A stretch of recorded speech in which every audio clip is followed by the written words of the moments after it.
Est-ce que tu sais que pour venir au Canada étudier, tu as la possibilité d'avoir des bourses? Oui, c'est possible. Il y a différentes bourses offertes aux étudiants étrangers pour venir étudier au Canada, ok? Alors, moi aussi, comme ça, en cherchant, je suis tombée sur ces sites-là aujourd'hui. Et comme je tiens toujours à partager la meilleure information avec toi, je suis venue partager avec toi ces informations. Alors, reste scotché et on en discute.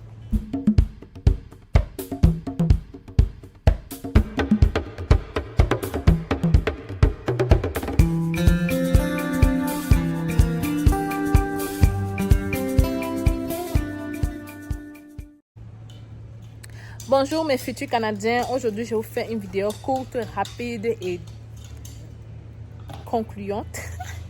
Alors j'espère que ça va vraiment t'aider à réaliser enfin ton rêve canadien. Alors pour ceux qui ne me connaissent pas, je suis Stell Difac, arrivée au Canada ça fait déjà 7 ans. Je suis venue comme étudiante et aujourd'hui je suis résidente permanente. J'ai donc créé la chaîne C'est Facile pour te permettre à toi aussi de réaliser ton rêve canadien. Alors si tu cherches toutes les informations sur l'immigration au Canada, sur l'investissement, l'entrepreneuriat au Canada, si tu veux tout connaître sur le Canada sans y être, tu es tombé sur la bonne chaîne. Ce qui veut dire que tu ne dois pas quitter d'ici sans t'abonner, ok, guys? Alors, abonne-toi. Si tu veux revoir ma vieille tête, abonne-toi, ok? Laisse-moi un commentaire si tu as des questions et ça me fera un plaisir de te répondre. Alors, sans plus tarder, je vais vous dire que pour venir étudier au Canada, tu as la possibilité d'avoir des bourses. Oui, oui, oui. Moi aussi, je suis tombée sur cette nouvelle-là et puis je suis comme, waouh, je pense que si j'avais su ça tôt, peut-être que j'aurais sauvé beaucoup de gens, ok? Mais voilà, si tu es tombé sur la vidéo, c'est que tu es très, très chanceux, ok? C'est que Dieu t'aime. Alors, abonne-toi parce que Stell Difac, la chaîne C'est Facile, cherche les meilleures informations pour toi. Voilà donc, ces bourses-là sont offertes soit par le gouvernement du Canada, soit par... donc, il y a plusieurs bourses, ok? Déjà, vous devez savoir que le gouvernement du Canada fait parfois affaire avec votre pays dans les ambassades pour vous donner des bourses, sauf que beaucoup de gens ne savent pas. La première chose que tu dois donc faire si tu cherches une bourse au Canada, c'est d'aller dans l'ambassade ou le ministère de l'Éducation de ton pays, demander s'il y a des bourses pour fréquenter au Canada. Voilà la première chose. La deuxième chose, c'est que tu dois rechercher, ok? À travers la liste que je vais te donner ou même à travers le net, tu dois chercher directement en lien avec l'université. Par exemple, admettons que tu veux fréquenter pour l'université de Saskatchewan, par exemple, ok? Ce que tu dois faire, c'est que tu t'en vas dans l'université, tu regardes les bourses admissibles pour les étudiants internationaux. Si tu en trouves, tu contactes quelqu'un de là-bas et tu leur écris, ok? Voilà la deuxième chose, d'aller directement avec l'université où est-ce que tu veux fréquenter. La troisième chose, c'est qu'il y a des bourses gouvernementaux délivrées par le gouvernement du Canada pour permettre aux étudiants internationaux de venir étudier au Canada et après d'y rester, d'y travailler et de payer les impôts. Faut pas oublier. En tout cas, ils font bien, le gouvernement du Canada. Ils mettent tout en jeu vraiment pour faciliter votre venue au Canada. Alors, aujourd'hui, donc, je veux donc te dire aussi qu'il y a les bourses offertes par les organisations privées, il y a les bourses offertes par vraiment même les entreprises, il y a les bourses offertes par beaucoup de personnes. Mais aujourd'hui, je suis tombée sur ce site que je vais mettre dans la description pour te permettre d'avoir donc toute la liste de ces bourses-là, ok? Alors, comment faire pour postuler à ces bourses? Ce que tu dois d'abord savoir, c'est que les bourses dont je vais te parler peuvent être des bourses entières. Ça veut dire que ça peut être des bourses qui te permettent de payer la totalité de tes frais de scolarité.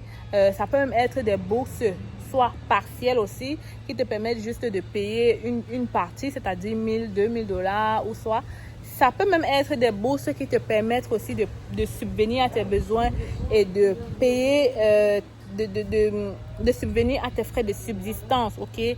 Ça peut même être des bourses qui te permettent pour les frais scolaires, les frais manuels. Bref, il faut entrer directement dans le lien que je vais mettre, regarder les bourses en question avant de le faire. Mais je tiens quand même à vous dire que la majorité de ces bourses-là, il faut postuler soit avant de quitter votre pays, soit vous pouvez, ça peut toujours être ouvert pour des gens qui sont déjà ici, qui ont déjà fait 1 an de scolarité, où on attend de voir les notes et tout. Maintenant, concernant les critères, ce que je remarque, c'est que pour avoir ces bourses, il faut avoir quand même un excellent dossier scolaire. Quand je dis excellent, c'est pas que tu es premier de la classe, non. C'est juste qu'il faut que tu aies quand même des bonnes notes, dépendamment de la filière que tu viens faire. On m'a dit qu'il faut avoir, je sais pas moi, 15 en sciences, ou alors il faut avoir 14 en mathématiques, ou 12. Bref, ils ont des critères. Donc, il faut regarder chaque critère, regarder ton dossier scolaire, afin de savoir si tu peux être pris. On ne postule pas pour postuler. Et avant de postuler, on fait des recherches. Alors, je vais donc te parler de ces différentes bourses. On parle de 20 bourses. On a la bourse d'études de l'Université de Montréal. On a la bourse d'études de la Banque nationale. On a la bourse d'études Concordia Presidential Scholarship. On a la bourse d'études précarité financière, Université Laval. On a la bourse d'études Mécole Marben. On a la bourse d'études Elizabeth Greenfield.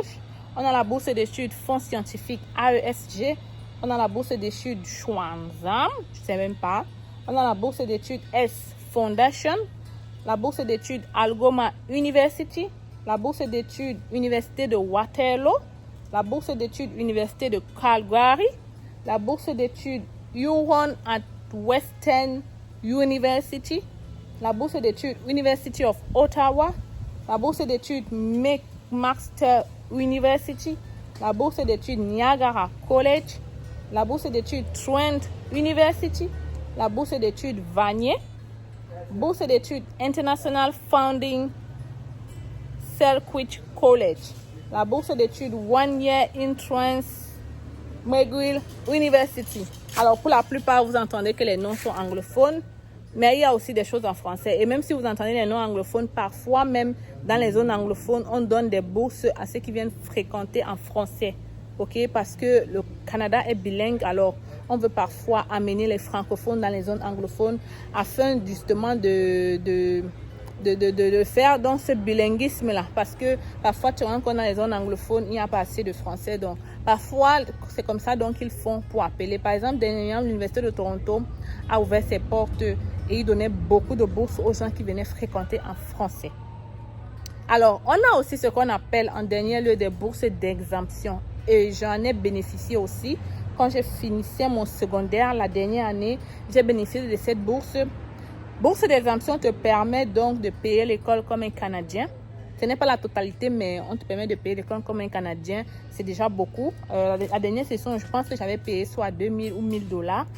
Seulement, ces bourses-là sont d'un nombre limité et l'école est le seul à postuler pour toi.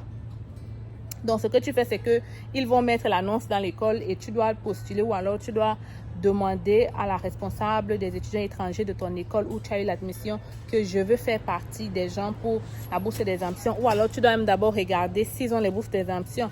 Donc, comme je dis, le meilleur moyen de savoir, c'est de causer directement avec la personne en charge des dossiers des étudiants étrangers. Voilà les gens qui ont l'information sûre concernant les bourses de l'université, OK? Alors, on a donc des bourses offertes pour les gens des collèges, les bourses offertes pour les gens en licence, les bourses offertes pour les gens en master et les bourses offertes pour les gens en doctorat. Habituellement, et je vais donner l'information ici, l'Université de Laval donne des bourses complètes. Moi, je n'appellerai même pas ça bourse, OK? Parce que en fait, c'est pour les gens qui viennent faire le doctorat, OK? C'est vrai que le processus d'admission est long, tu dois faire des projets de recherche, tu dois faire cela, mais pour moi, quelqu'un qui est déterminé, là, il doit postuler. En fait, à l'Université de Laval, on te permet de fréquenter comme un Canadien avec cette bourse-là. Et parfois, même, ils te donnent de l'argent pour les projets. Bref, il y a beaucoup de choses, OK?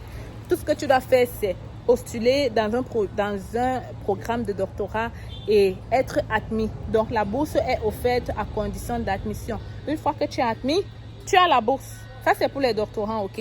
Habituellement, là, au Canada, quand tu viens faire doctorat, il y a la bourse offerte pour toi. Donc, il n'y a même pas à réfléchir. Choisis sur cet établissement, regarde, et je suis sûre que, bon, je ne peux pas dire que je suis sûre, mais dans la majorité des cas, hein, il y a les bourses pour les gens qui viennent faire doctorat au Canada, OK?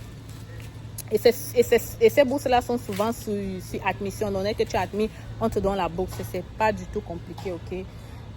Ils mettent tout en jeu pour te montrer comment se passe l'admission. Donc, vraiment, n'importe qui peut demander l'admission et être admis. Donc, je m'arrête ici pour aujourd'hui. Je m'arrête vraiment ici pour aujourd'hui. Si tu veux savoir plus vraiment, je t'invite à aller regarder dans la description et de lire vraiment chaque bourse dont je viens de citer, si c'est encore ouvert pour 2022 ou encore même contacter l'établissement pour dire, ok, peut-être même si c'est pas ouvert cette année, peut-être l'année prochaine. Bref, faites des recherches, guys. Faites des recherches de vous-même. Et je suis sûre que si quelqu'un fait des recherches et il suit la chaîne C'est Facile, il va réaliser son rêve canadien. Alors, dès l'instant, c'est facile.